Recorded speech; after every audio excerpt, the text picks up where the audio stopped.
Ladies and gentlemen, distinguished bar leaders, distinguished colleagues, I'm truly delighted to be here in India. It's my first visit, and I must confess that I'm enjoying it a lot. It's also the first time in 11 years that a president or vice president of the Paris Bar has made the journey. A personal pleasure, of course, but above all, a meaningful gesture. And I'm especially pleased to be here together with Marion Couffignal, member of the Council of the Paris Bar, whose presence underlines the importance we attach to this moment, to international dialogue among lawyers, and to the shared responsibility we bear in defending the rule of law across borders and legal traditions. And I would like to sincerely thank the Bar Association of India for organizing such an important convention, and above all, for your warm welcome. New technologies are a promise. They mark an important change in human history. We see it every day.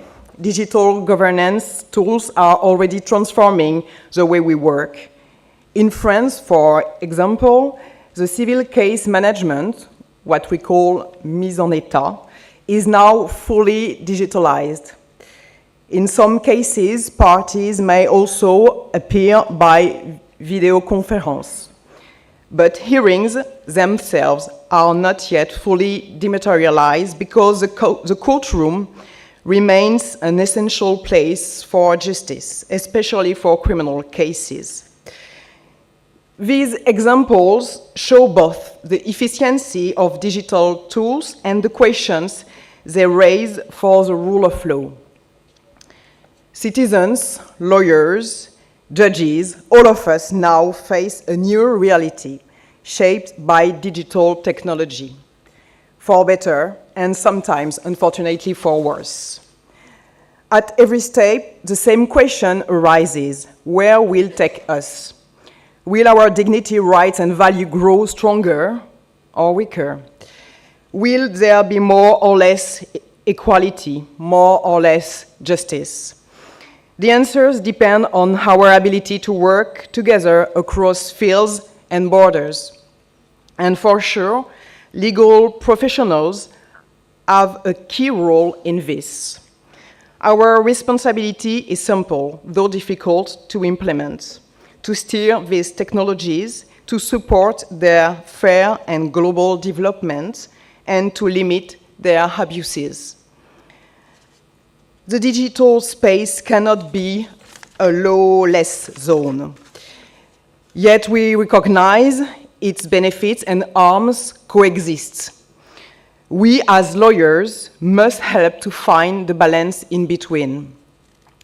No doubt that GAFAM and many other companies have profoundly transformed our lives.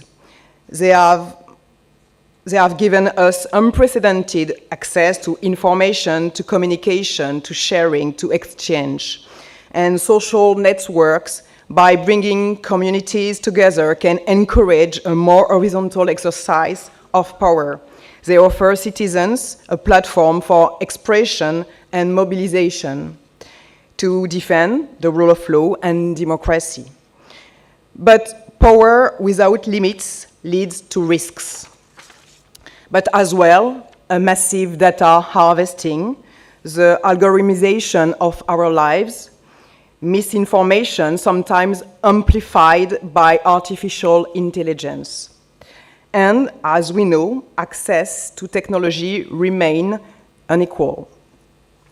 We must also beware of the risk of surveillance, sometimes invasive, whether by public authorities or private actors. The rule of law must protect citizens not only offline, but also online. And beyond privacy, there is the growing threat of cybersecurity, cybercrime, identity theft, online fraud, all undermine trust and fragilize the rule of law. Faced with these challenges, the key questions are who should set the rules and at what level, knowing each country shapes a different relationship to digital technology. What kind of digital governance do we want to build? National, regional, or global? A governance that follows national laws, but above all, respects the core principles of the rule of law, of democracy, and of free societies. And let us never forget, digital governance should as well mean access. Access to law, access to justice. If technology excludes the most vulnerable, then it betrays its promise. Digital tools must reduce inequalities, not create new ones. And at the heart of this digital transformation stands, obviously, artificial intelligence, a revolution within the revolution. AI already transforms the way we live, work, and communicate. It offers huge opportunities, but also carries significant risks. Opportunities because AI can accelerate access to knowledge, justice, and legal tools. Risks because it can amplify misinformation, bias, and misuse of personal data. That is why new frameworks are essential. I think, for instance, of the European AI Act adopted in 2024, fully applied in 2026. It aims to create a single market where only safe and transparent AI systems can be offered. It is a first step to protect users and a model that may inspire others. But AI, like digital technology itself, is global by nature. No national or regional framework will ever be enough. Reflection on AI cannot stop at borders. Again, it must be global. And the debate on AI cannot be only technical or economic. It must also be deeply ethical. The way we design, deploy, and regulate AI will say much about the kind of societies we want to build. This is also the conviction of the Paris Bar.